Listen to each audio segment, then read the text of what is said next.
Welcome to my channel Pragati institute.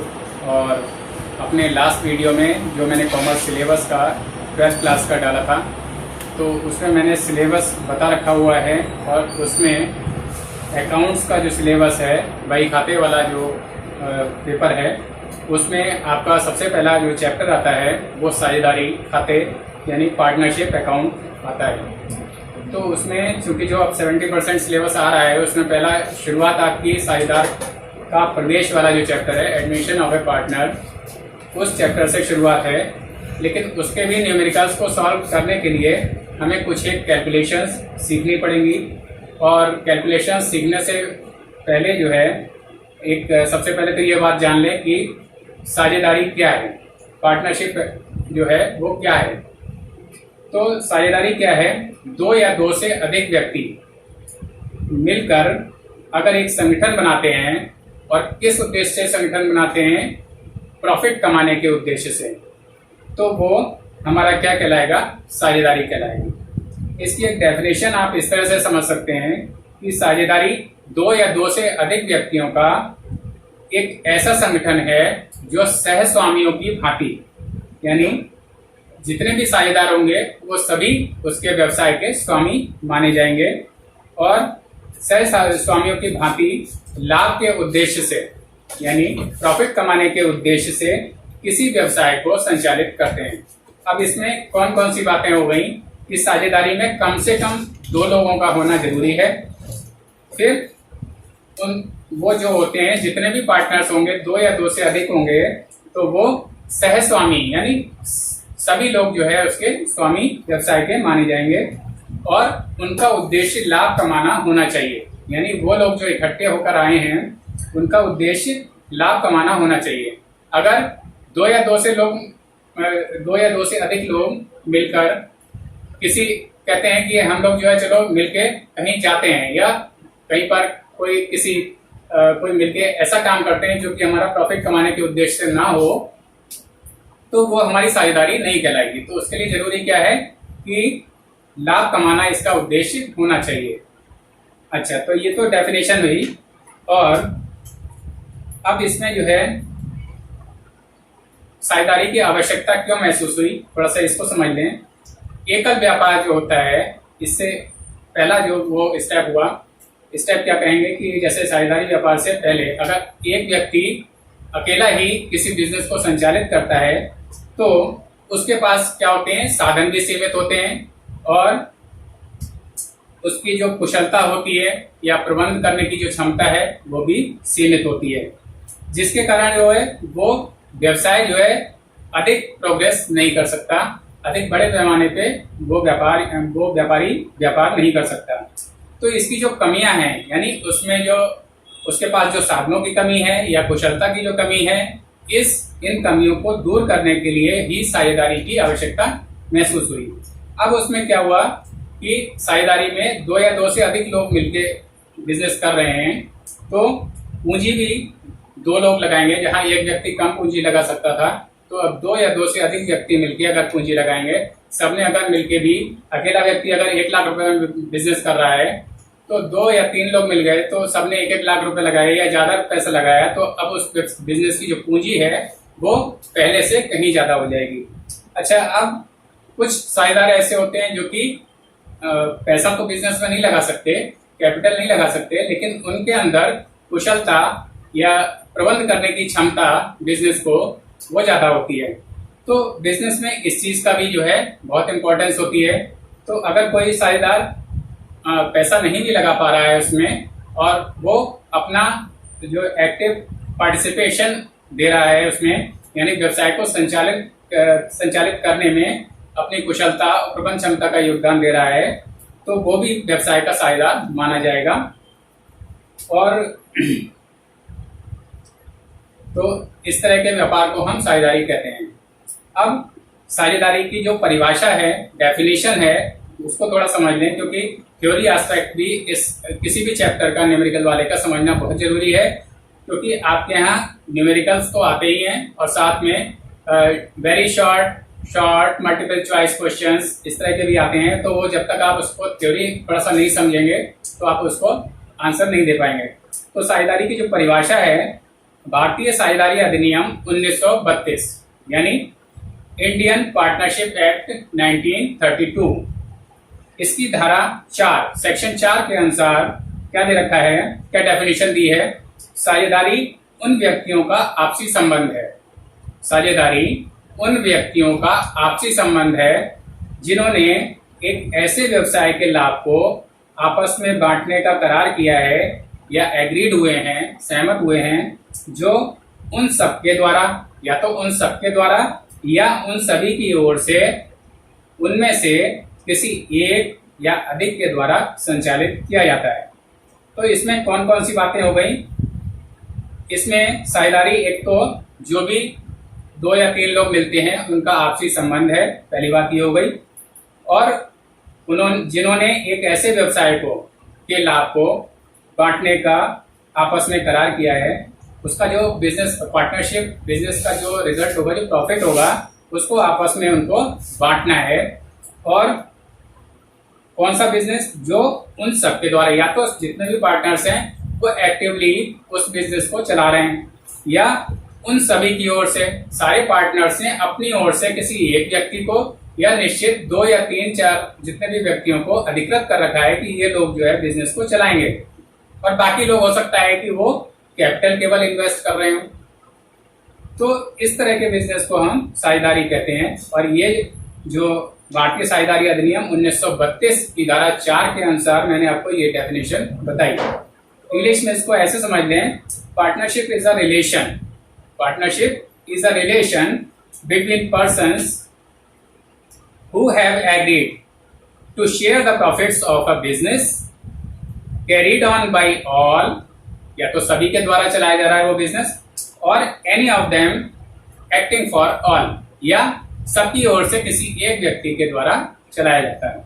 तो ये तो ही साझेदारी की जो परिभाषा है, डेफिनेशन है, उसके बारे में बात हो गई। अब साझेदारी के जो कैरेक्टरिस्टिक्स हैं, जो उसकी विशेषताएं हैं, क्या क्या चीजें होनी चाहिए, तो वो थोड़ा सा समझ लें। साझेदारी में 2 या 2 से अधिक व्यक्तियों का होना आवश्यक है। तो साझेदारी वैसे तो जो है, जो पार्टनरशिप एक्ट है उसके हिसाब से तो कोई भी चीज उसमें यह नहीं कहा गया है कि साझेदारी में कितने लोगों की अधिकतम संख्या होनी चाहिए। कम से कम तो 2 लोग होने चाहिए, लेकिन अधिकतम कितने लोगों की संख्या होनी चाहिए उसके बारे में पार्टनरशिप एक्ट में नहीं बताया गया हुआ है। लेकिन जो हमारा भारतीय कंपनी अधिनियम है, इंडियन कंपनीज एक्ट, तो उसकी धारा वो 11 के अनुसार उसने बताया है कि एक साझेदारी संस्था में अधिकतम संख्या, साझेदारों की अधिकतम संख्या 20 होनी चाहिए, और अगर बैंकिंग व्यवसाय है तो उसमें अधिकतम संख्या 10 हो सकती है। इस संख्या से यानी 20 से अधिक सामान्य साझेदारी में और बैंकिंग व्यवसाय की दशा में 10 से अधिक की साझेदार होने की दशा में ये जो साझा है, ये जो पार्टनरशिप है, वो इलीगल हो जाता है, अवैध हो जाता है। दूसरा ये है कि आपसी संबंध, म्यूचुअल रिलेशन, इनका साझेदारों का जो आपसी संबंध है वो एक अनुबंध या एक कॉन्ट्रैक्ट होता है, एग्रीमेंट होता है, उसके द्वारा स्थापित होता है। साझेदारी की स्थापना अनुबंध द्वारा ही होती है। ये जो अनुबंध है वो ओरल भी हो सकता है और रिटन भी हो सकता है। अतः ये आवश्यक है कि साझेदारों में किसी न किसी प्रकार का लिखित या मौखिक संबंध जो है, जो समझौता है, एग्रीमेंट है, वो अवश्य होना चाहिए। तीसरी बात इसमें है बिजनेस की साझेदारी के लिए यह आवश्यक है कि साझेदार जो हैं 2 या 2 से अधिक लोग मिलके कोई ना कोई बिजनेस अवश्य करें, व्यापार अवश्य करें। और व्यवसाय से आशय उन सभी कार्यों से है जो लाभ कमाने के उद्देश्य से किए जाते हैं। यानी व्यवसाय उसी को हम कहेंगे जिसका जो पर्पस है, मोटिव है, टू अर्न द प्रॉफिट, लाभ कमाने के उद्देश्य से। अच्छा, तो इसमें बताया है कि लाभ कमाने के उद्देश्य से जो लोग मिलके एक मतलब साझेदारी बनाते हैं, तो ये होना चाहिए, लाभ कमाना उद्देश्य होना चाहिए। तो इसके लिए आप ये समझ लें, अगर 2 या 2 से अधिक लोग मिलके केवल ये कहते हैं कि हम लोग मिलके जो है किसी एक जगह पर जाते हैं, किसी घूमने की जगह पर जाते हैं, तो चूंकि इन क्रियाओं का उद्देश्य लाभ कमाना नहीं होता है, तो ये जो है हमारे साझेदारी के अंतर्गत नहीं आएंगी। नेक्स्ट है लाभ का वितरण।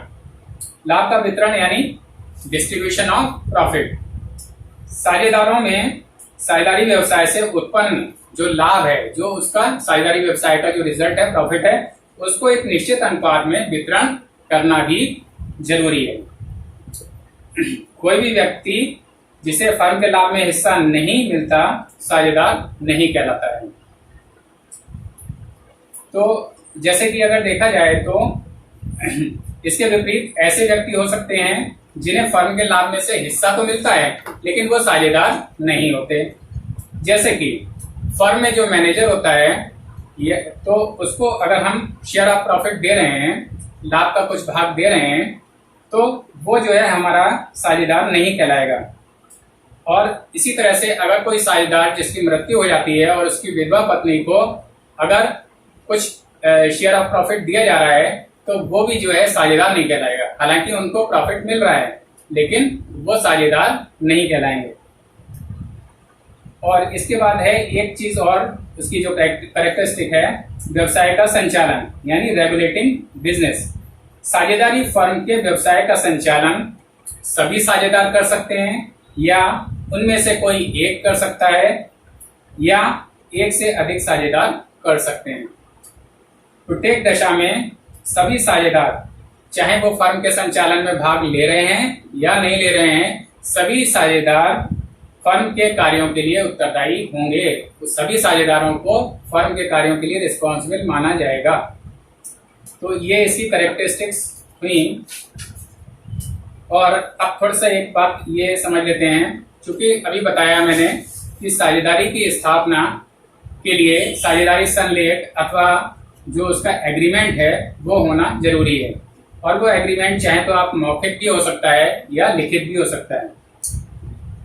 अब एग्रीमेंट में कौन कौन सी बातें होनी चाहिए, मेंशन होनी चाहिए। अगर रिटन एग्रीमेंट है तो उसमें कौन कौन सी बातें होनी चाहिए उसको थोड़ा समझ लें।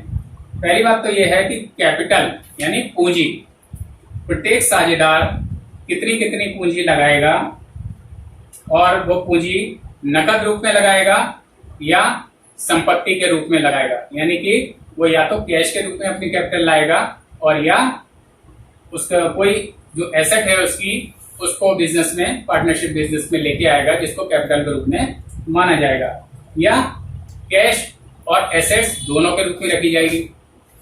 दूसरी बात है लाभ हानि वितरण अनुपात, यानी प्रॉफिट शेयरिंग रेशियो पार्टनर्स का क्या होगा, इसका भी मेंशन पार्टनरशिप एग्रीमेंट में या पार्टनरशिप डीड में होता है। और ये इस तरह से व्यक्त किया जा सकता है, इसको मैं बोर्ड पे थोड़ा लिख के दिखा देता हूं। तो देखें, पार्टनरशिप एग्रीमेंट में, पार्टनरशिप डीड में, फिर दूसरी बात मैंने बताई थी, प्रॉफिट या लॉस का जो डिस्ट्रीब्यूशन है उसका रेशियो किस रूप में मेंशन होता है, प्रॉफिट या लॉस डिस्ट्रीब्यूशन रेशियो।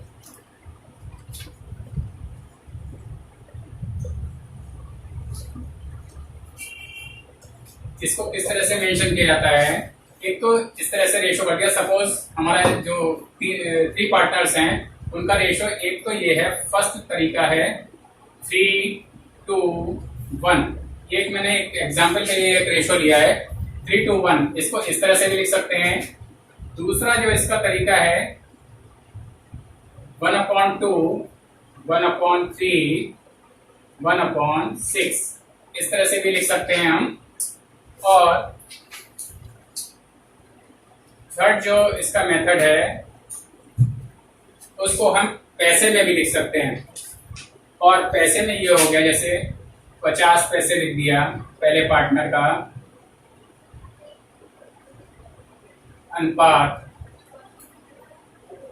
33.33। ये एक एग्जाम्पल मैंने लिया है 3:1 का, एक्चुअल पोजीशन कुछ और हो सकती है। पैसे ये दूसरे पार्टनर का हो गया।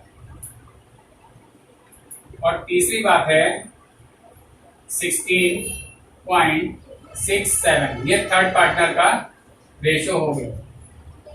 तो तीसरा तरीका ये हो सकता है, इस रूप में मेंशन हो सकता है और इसके बाद एक चौथा तरीका और है, इसको हम परसेंटेज में भी एक्सप्रेस कर सकते हैं। 50 पैसे जो हमने लगाया है इसको 50% भी लिख सकते हैं। रेशो 33.33% और थर्ड पार्टनर का 60.67%। तो पार्टनरशिप डीड या पार्टनरशिप एग्रीमेंट में जो हमारा प्रॉफिट एंड लॉस या लॉस जो डिस्ट्रीब्यूशन का रेशो है उसको हम इन चारों में से किसी भी तरह से एग्रीमेंट में मेंशन किया जा सकता है। तो अब मैं जो है इसकी आगे की और बातें थोड़ा सा बताता हूं। तो इसमें प्रॉफिट या लॉस का डिस्ट्रीब्यूशन रेशो मैंने अभी आपको बोर्ड पे समझाया किस तरह से मेंशन किया जाता है डीड में। और इसका जो थर्ड आइटम है, तीसरी बात जो डीड में लिखी जाती है, आहरण यानी ड्राइंग्स। इसमें यह बताया जाता है कि हर एक साझेदार फर्म से अधिक कितना पैसा निकाल सकता है और उससे अधिक रकम जो है साझेदार अपने निजी व्यय के लिए, पर्सनल एक्सपेंसेस के लिए नहीं निकाल सकते। एक फोर्थ आइटम है, फोर्थ जो बात है वो पूंजी और आहरण पर ब्याज।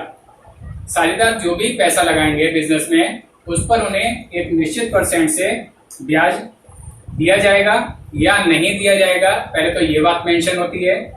और अगर दिया जाएगा तो उसका कितना प्रतिशत होगा, क्योंकि साझेदार व्यवसाय में जब पैसा लगा रहा है तो उसको कुछ ना कुछ रिटर्न अवश्य मिलना चाहिए। लेकिन अगर डीड में ये लिखा हुआ है कि बिजनेस कैपिटल पे इंटरेस्ट नहीं दिया जाएगा तो उस हिसाब से काम किया जाएगा, और अगर इंटरेस्ट देना है, इंटरेस्ट ऑन कैपिटल पेड करना है, तो उसका जो प्रतिशत है वो मेंशन होना चाहिए।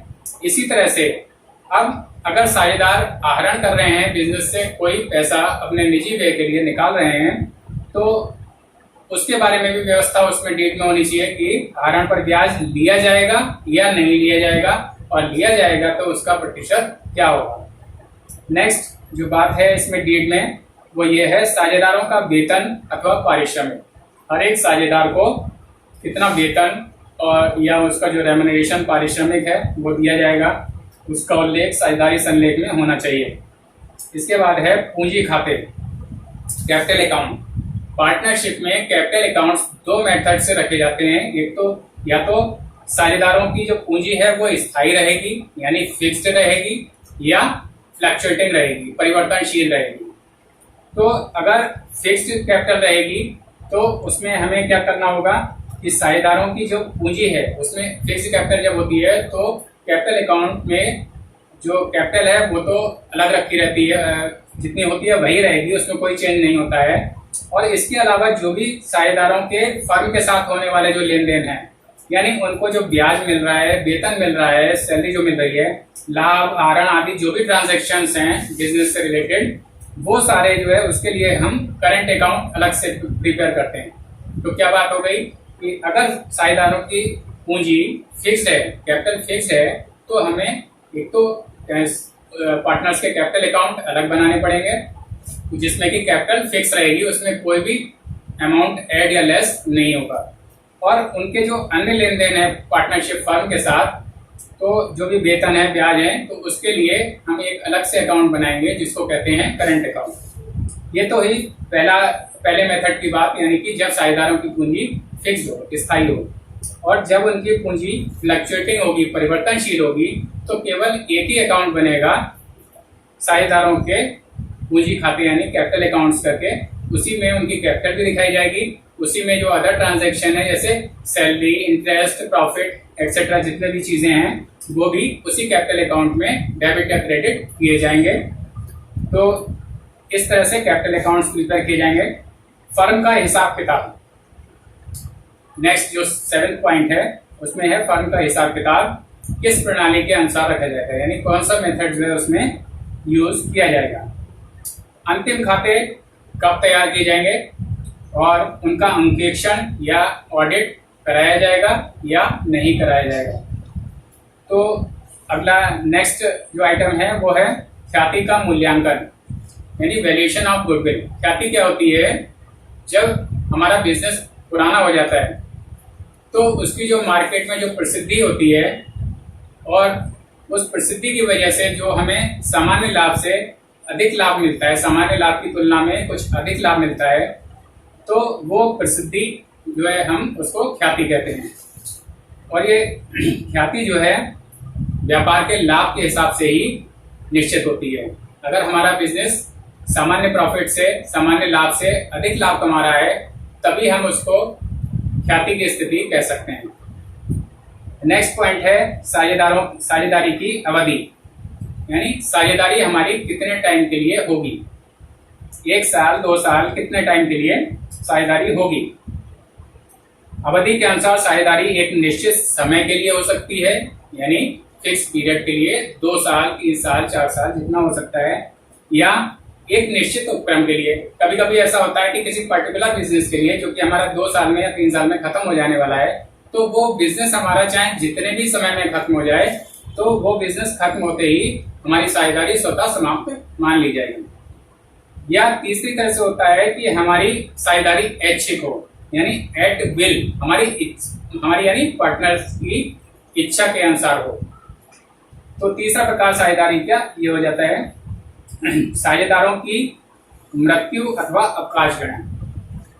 साझेदारों की मृत्यु अथवा अवकाश ग्रहण यानी डेथ और रिटायरमेंट ऑफ पार्टनर। तो किसी साझेदार की मृत्यु अथवा अवकाश ग्रहण करने पर क्या होगा कि उसकी जो देय राशि है, जो फर्म पर उसका अमाउंट निकल रहा है, उसको हम किस तरह से निश्चित करेंगे और उसको भुगतान किस तरह से करेंगे। तो ये चीज इसमें आएगी इस पॉइंट में। नेक्स्ट है किसी साझेदार का दिवालिया होना। अब दिवालिया होने का मतलब क्या है कि न्यायालय के द्वारा उस साझेदार की जो शोधन क्षमता है, यानी उसकी जो पेमेंट करने की जो कैपेसिटी है, उसको खत्म मान लिया जाना, इसको कहते हैं दिवालिया। तो दिवालिया अगर हो जाता है कोई साझेदार, तो उसकी जो पूंजी की कमी है, उसको अन्य साझेदारों को किस अनुपात में पूरा करना पड़ेगा, ये चीज इसमें पार्टनरशिप डीड में मेंशन होनी चाहिए। उसमें एक चीज और है, गार्नर बनाम मरे का सिद्धांत लागू होगा या नहीं होगा, ये भी बताना पड़ेगा डीड में। 12th पॉइंट है लोन, यानी फर्म द्वारा साझेदारों से ऋण लेने पर, अगर फर्म पार्टनर से लोन लेती है तो उस पर ब्याज की दर यानी इंटरेस्ट का रेट क्या होगा, या साझेदार अगर फर्म से ऋण लेते हैं तो उस पर उनको जो है साझेदार फर्म से ऋण ले सकेंगे अथवा नहीं, अगर लेंगे तो ब्याज की दर क्या होगी। तो ये चीज इसमें मेंशन होनी चाहिए। 12th पॉइंट हो गया पार्टनरशिप डीड का। और 13 point and last point of this is साझेदारों के आपसी विवाद, यानी म्यूचुअल डिस्प्यूट्स ऑफ पार्टनर्स। साझेदारों के जो आपसी विवाद हैं वो किस तरह से उनको सॉर्ट आउट किया जाएगा, किस तरह से उनको निपटारा किया जाएगा, इसकी विधि भी उसमें मेंशन पार्टनरशिप डीड में होगी। तो ये सारी जो बातें मैंने बताई, ये साझेदारी संलेख की बातें हैं, और इनको आपको जो है थोड़ा सा थ्योरी का पोर्शन आपको समझ के चलना पड़ेगा, क्योंकि उसमें थ्योरी का पोर्शन भी आपके पेपर में आता है। वेरी शॉर्ट आंसर्स भी आते हैं। तो इसको आपको जो है थोड़ा सा थ्योरी में इसीलिए समझा रहा हूँ अभी न्यूमेरिकल्स कराने से पहले। और अब इसके बाद जो है मैं अपने वीडियो को यहीं पर एंड करता हूँ, और इससे नेक्स्ट जो थोड़ा सा थ्योरी का पोर्शन रह गया है, और फिर न्यूमेरिकल्स यानी कुछ कैलकुलेशंस मैं आपको बताऊंगा। गुडविल है, प्रॉफिट शेयरिंग रेशियो वगैरह का कैलकुलेशन किस तरह से होता है, तो ये सारा जो है मैं नेक्स्ट वीडियो में आपको बताऊंगा। फिर न्यूमेरिकल की ओर ले चलूंगा, जिससे आप न्यूमेरिकल को भी अच्छे से समझ पाएंगे। और अब चूंकि मैंने आज ये अकाउंट्स का 12th क्लास का आज ये फर्स्ट मेरा वीडियो है, तो इस वीडियो को बहुत ध्यान से देखें। जो जो बातें मैंने आपको बताई हैं, इनको एक बार वीडियो बार बार रिपीट करके इसको आप देख लें और समझ लें, क्योंकि जो है आगे इसी के आधार पर आप जो है सवाल सॉल्व कर पाएंगे और थ्योरी की नॉलेज आपको हो पाएगी। Thank you.